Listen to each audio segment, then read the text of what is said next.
네, 여러분 안녕하세요. 뉴스입니다. 어제 국회는 본회의를 열고 국임당의 신청으로 필리버스터가 시작이 됐지만 민주당이 필리버스터에 맞서 회기 쪼개기를 하면서 27일 자정으로 국임당의 필리버스터가 종료됐습니다.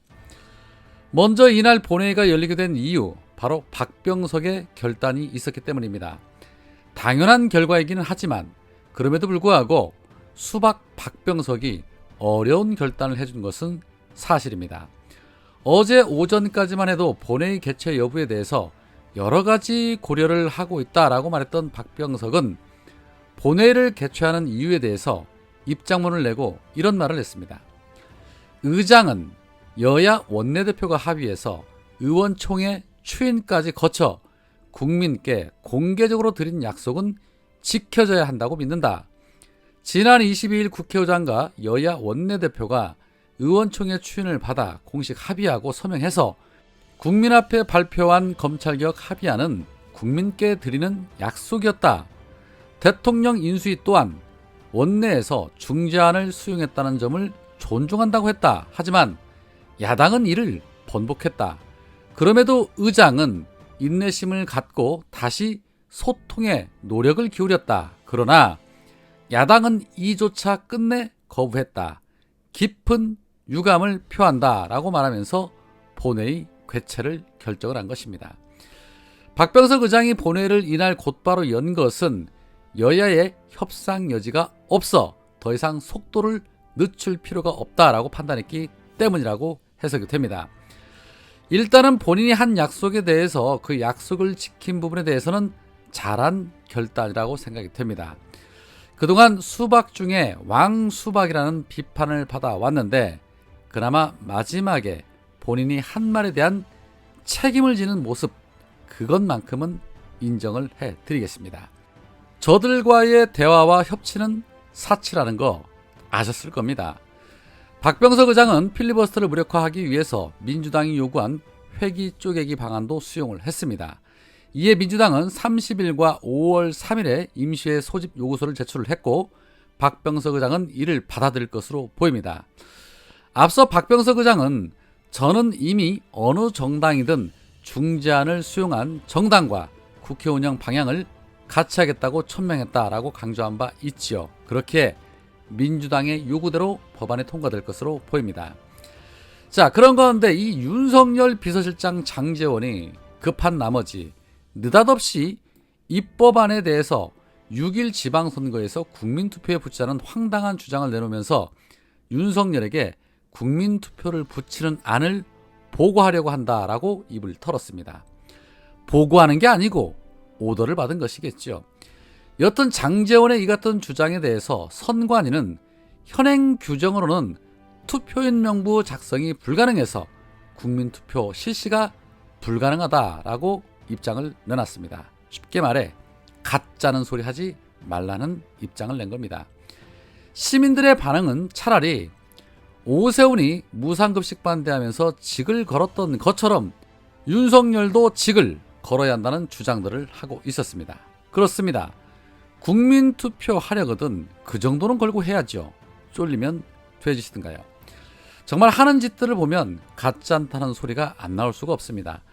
입법부를 부정하고 헌법을 부정하는 행태를 아무렇지도 않게 벌이려고 하는 모습 속에서 윤석열이 어떤 식의 국정 운영을 하게 될 것인지 가늠이 됩니다. 결국 윤석열과 국임당, 검찰, 언론들이 발광을 하면 할수록 민주당이 일단은 잘하고 있다라는 반증인 듯 싶습니다. 또한 검찰은 집단 반발하면서 수기법안이 통과가 되면 위헌 소지가 명백하다며 헌재의 권한쟁의 신청을 검토하고 있다라고 밝혔습니다. 그런데 정말 그게 가능할까요? 이에 대해서 박주민 의원은 검찰을 시원하게 뼈때렸습니다. 박주민 의원은 이렇게 말합니다. 박홍근 원내대표가 기자 간담회에서 배석해서 대검에서 권한쟁의나 이런 것들을 신청한다고 하는데 이미 헌재가 공수처의 유연성에 대해 판단하면서 설계한 바 있다. 수사뿐만 아니라 기소조차도 누가 할지 헌법에 아무런 규정이 없기 때문에 국회가 정하면 된다고 했다. 검사분들이 그걸 모를까요? 그런데 왜 자꾸 위헌이라고 그럴까요? 도무지 이해가 안 가고 법률 전문가라고 자부하시는 분들이 자꾸 이렇게 법에도 헌법에도 안 맞는 말씀을 하시면 그 자체로 본인들의 자격을 부정하는 것이다 라고 검찰을 후려쳤습니다.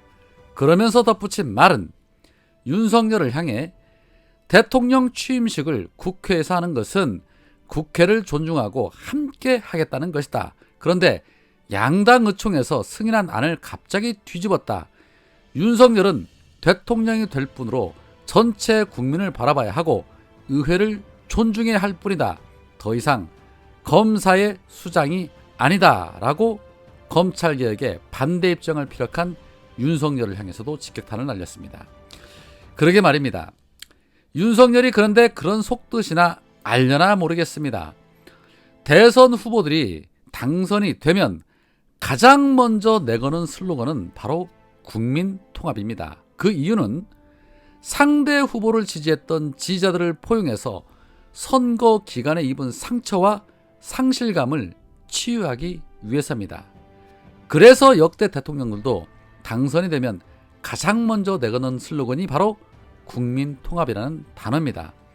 그런데 역대 대통령 당선자 중에 윤석열처럼 자기 편만 챙기고 있는 당선자는 눈을 씻고 쳐다봐도 찾을 수가 없습니다. 그러니 시작도 안 했는데 지지율이 반토막도 안 나오는 것이죠. 지지율이 떨어지면 국정 동력이 떨어지고 그것이 곧 국가에 큰 위험이 되고 그것이 곧 탄핵이 될 수도 있다는 것을 모르나 봅니다. 자, 한편 선택적 분노로 잘 알려진 몇몇 개 대학이 있습니다. 굳이 언급 안 해도 어느 대학들인지 다들 아실 겁니다.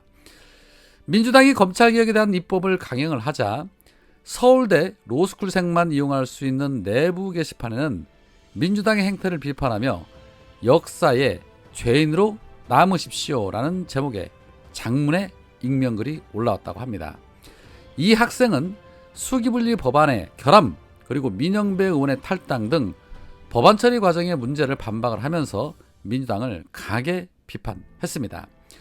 글쎄요, 역사의 죄인이 될지 역사의 영웅이 될지 그거는 후대가 판단을 하게 되겠지요.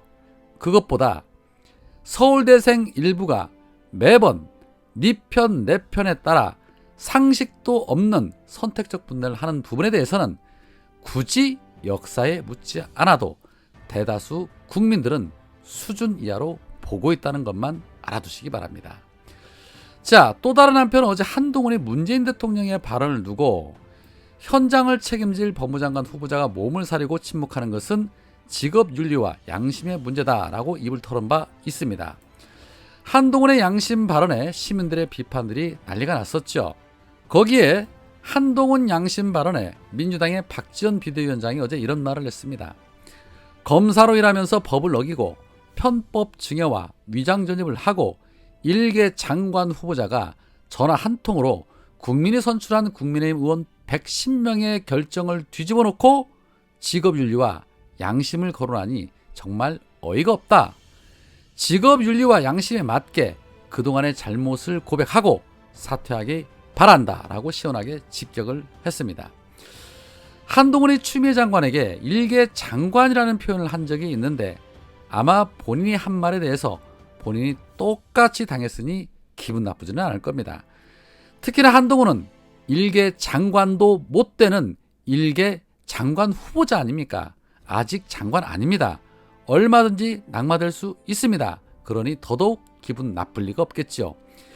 윤석열이 가짠다는 말을 해서 되돌려받은 적이 있는데 평소에 본인 잘난 맛에 함부로 막 뿌리고 다니면 그 열매는 그것보다 수십 수백 배 더 거두게 되는 것이 만고의 진리입니다.